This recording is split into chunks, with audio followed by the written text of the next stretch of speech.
Jeg hedder Rosa. Jeg er frivillig i MS. Det har jeg været snart et år. Jeg kom ind gennem Global Contact, da jeg var ude at rejse med dem, og blev hijacket på et hjemkomstseminar til at blive medlem af en gruppe, der hedder FAIRCSS, hvor vi arbejder på at gøre vores fakultet til noget Center for Sundhed og Samfund. Fairtrade. Det er statskundskab og sociologi og psykologi og folkesundhedsvidenskab og antropologi. Og vi arbejder på et større plan på at gøre hele Københavns Universitet til et Fairtrade Universitet.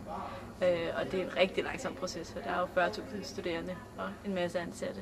Men det synes vi kunne være et meget vigtigt signal for København og Danmark som land at sende, at uddannelsesorganisationerne også arbejder for det, nu når vi har en masse byer, der er Fairtrade.